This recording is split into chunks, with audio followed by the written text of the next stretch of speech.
बिस्मिल्लाहिर्रहमानिर्रहीम। अस्सलाम वालेकुम डियर स्टूडेंट्स। आज हम एक्सरसाइज नंबर 4.3 स्टार्ट करेंगे। Question number 1 is find the HCF of the following monomials by completing the table. हमने इन मोनोमियल्स के HCF फाइंड करने हैं और हमने इस टेबल को फिल भी करना है। तो मोनोमियल्स क्या होती हैं? वो पोलिनोमियल्स जिनमें सिंगल टर्म इन्वॉल्व होती है उसको हम मोनोमियल कहते हैं। यहाँ 16p³ एक मोनोमियल है और 9p² एक और मोनोमियल है। हमने इन दोनों में से कॉमन फैक्टर्स फाइंड करने हैं और वही हमारा HCF होगा। स्टूडेंट्स, क्लास 8th में आपने नंबर्स से उनका HCF फाइंड किया। फ़र्ज़ करें कि हमने 6 और 8 का HCF फाइंड करना है, तो हम क्या करते थे? हम सबसे पहले इनके फैक्टर्स लिख लेते थे। 2 3 ज़ा 6 एंड 2 2 ज़ा 4 4 2 ज़ा 8, और फिर इसमें जो कॉमन फैक्टर होता था, लाइक यहाँ 2 कॉमन फैक्टर है, तो वो हमारा HCF होता था। तो यहाँ भी हम इसी तरह से करेंगे। अब देखिए, हमारे पास जो फर्स्ट मोनोमियल है वो है 16p³ और 9p² अब यहाँ लिखा है HCF of numerical coefficient. Coefficient क्या होता है? इस मोनोमियल में 9 कोफिशिएंट है और यहाँ 16 हमारा कोफिशिएंट है। तो हम सबसे पहले 16 और 9 को देखेंगे कि इनमें से कुछ कॉमन है या नहीं। तो देखें, 2 2 ज़ा 4 4 2 ज़ा 8 एंड 8 2 ज़ा 16, और यहाँ 3 3 ज़ा 9। तो यहाँ कुछ भी कॉमन नहीं है। जब कुछ भी कॉमन ना हो तो देखें 1 इसके साथ कॉमन ज़रूर होता है, तो वही हमारा HCF होगा 1। अब हमने बताना है HCF ऑफ P। यहाँ देखें, हमारे पास p³ है और यहाँ P है। p³ को हम P इंटू P करके लिख सकते हैं, और यहाँ हमारा सिंगल P ही है, तो कॉमन क्या होगा? ये single P। HCF of Q हमारा क्या होगा? यहाँ है हमारा Q और यहाँ है हमारे पास Q², मतलब Q इंटू Q, तो कॉमन क्या होगा? Single Q। तो यहाँ HCF ऑफ Q हमारे पास Q है। और अब देखेंगे HCF ऑफ R। यहाँ देखें, हमारे पास R है ही नहीं और यहाँ सिंगल R है, तो यहाँ R नहीं है और यहाँ सिंगल R है, तो R में हमारे पास कुछ भी कॉमन नहीं है। तो रिक्वायर्ड HCF इन दोनों मोनोमियल्स का क्या होगा? हम इन सब को आपस में मल्टीप्लाई करेंगे, तो HCF हमारे पास आ जाएगा PQ। इसका सेकंड पार्ट देखें, हमारे पास 3 मोनोमियल्स गिवन है। 10p³ Q²R, second one is 5p²QR and third one is 15p²QR। हम इनमें सबसे पहले देखेंगे कि इनका कोफिशिएंट कौन सा कॉमन है। तो 10 के फैक्टर्स बना लें 2 इंटू 5, 5 के फैक्टर्स हैं 1 इंटू 5 और 15 के हैं 3 इंटू 5। तो देखें, इनमें 5 कॉमन आ रहा है, तो यहाँ हमारा HCF ऑफ न्यूमेरिकल कोफिशिएंट हो जाएगा 5। अब हमने देखना है कि HCF ऑफ P। तो P वाली टर्म में कौन कौन सा कॉमन है? यहाँ है p³, यहाँ है p² और यहाँ भी है p²।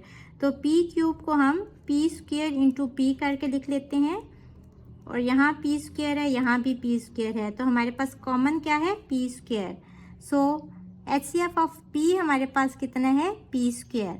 अब देखें HCF ऑफ Q। यहाँ है Q², यहाँ है Q और यहाँ भी है Q, तो Q² को स्प्लिट करके Q इंटू Q लिख लेते हैं, क्योंकि हमारा जो कॉमन है वो सिंगल Q ही है।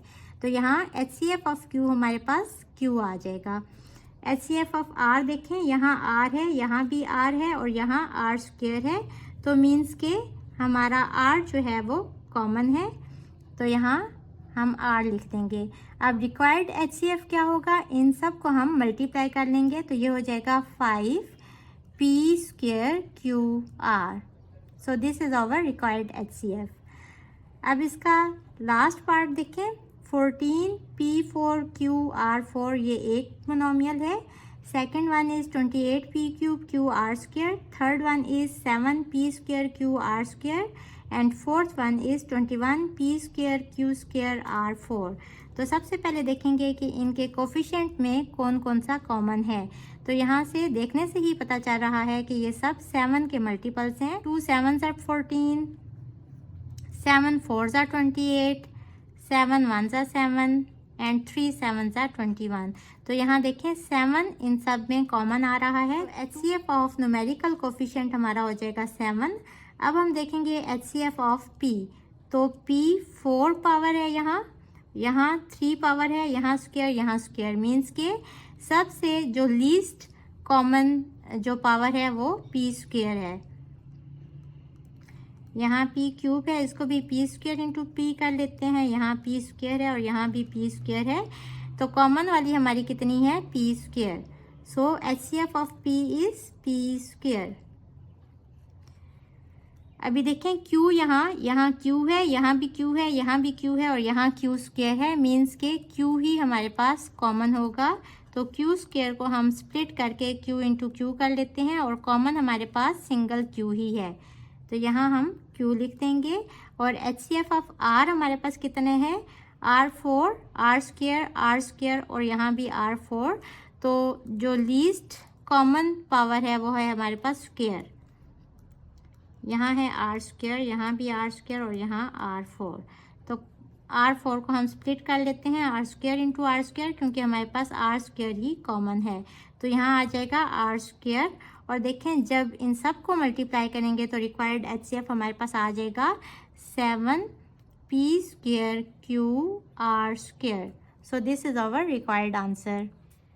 क्वेश्चन नंबर 1 का सेकंड पार्ट है, if all common factors with least power of 3 unknown polynomials are 2 square 3 PQ and P plus Q whole square, then what would be their HCF।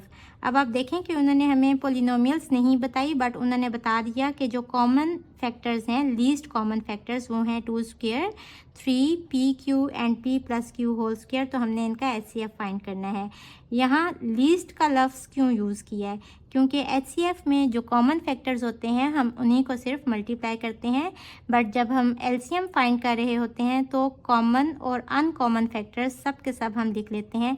अगर हमारे पास 3 polynomials हैं तो उनमें अगर 2 में कुछ कॉमन होता है उसको भी हम 1 टाइम लिख लेते हैं, और एंड पे जो सिंगल में होता है वो वाले फैक्टर्स भी हम लिख लेते हैं।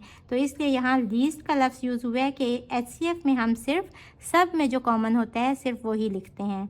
तो यहाँ हम लिखेंगे कॉमन फैक्टर्स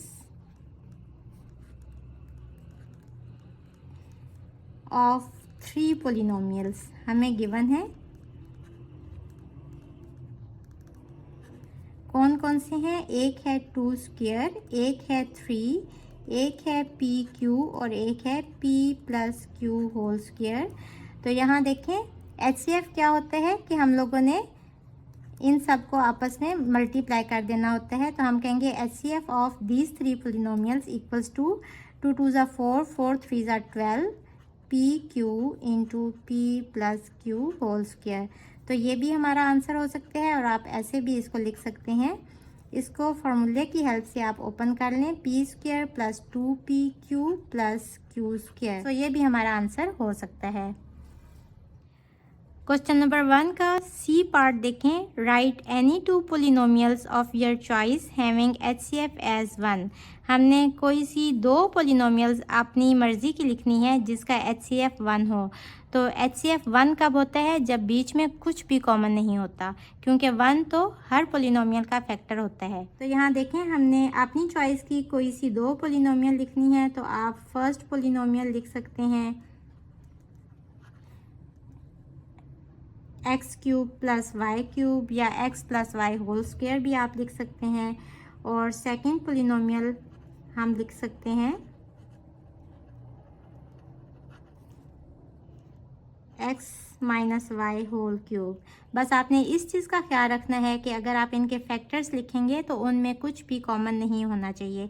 आप इस पे फार्मूला लगाएं, ये होगा x plus y into x square minus x y plus y square, और ये वाला फार्मूले की हेल्प से ओपन होके बनेगा x cube minus 3x square y minus 3x y square plus y cube. तो देखें इन दोनों में कुछ भी कॉमन नहीं है, तो इनका जो HCF होगा वो 1 होगा। तो यही हमारी रिक्वायर्ड पोलिनोमियल्स हैं।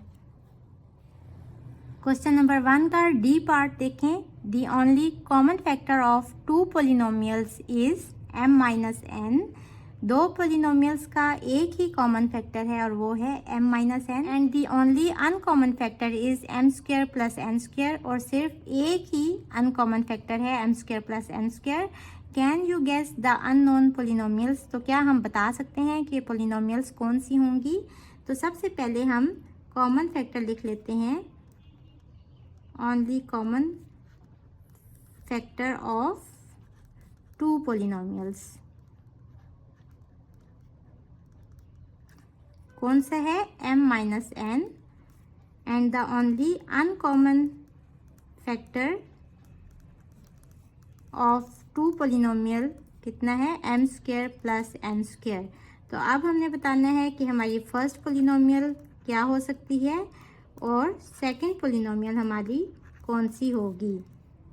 यहाँ देखें, only common factor of two polynomials m minus n है, यानी कि दोनों पोलिनोमियल्स में जो कॉमन फैक्टर है वो m माइनस एन है। तो दोनों पोलिनोमियल्स में ये फैक्टर तो ज़रूर होगा। और अनकॉमन फैक्टर कौन सा है, m square plus n square. It means कि हमारे पास दो ही पोलिनोमियल्स हैं और इनका अनकॉमन फैक्टर ये है, तो किसी एक में ये होगा, तो किसी एक के साथ आप ये लिख लें। तो यही हमारी दो पोलिनोमियल्स आ गई। क्वेश्चन नंबर 1 का ई पार्ट देखें। Can you guess HCF of two polynomials x cube plus 5x plus 1 एंड 1 plus 5x plus x cube without any procedure. हमने सॉल्व नहीं करना और हमने बताना है कि इन दोनों पोलिनोमियल्स का HCF क्या होगा। तो अगर आप इसको अरेंज करें तो ये है x cube plus 5x plus 1, जो कि यही पोलिनोमियल है। तो इट मीन्स कि इनका HCF क्या होगा, दोनों में कॉमन ये पूरे का पूरा है, तो इनका HCF x cube plus 5x plus 1 ही होगा। So this is our answer. Students, hopefully आपको आज के लेक्चर की समझ आ गई होगी। इसके साथ ही मुझे दें इजाज़त। अल्लाह हाफिज़।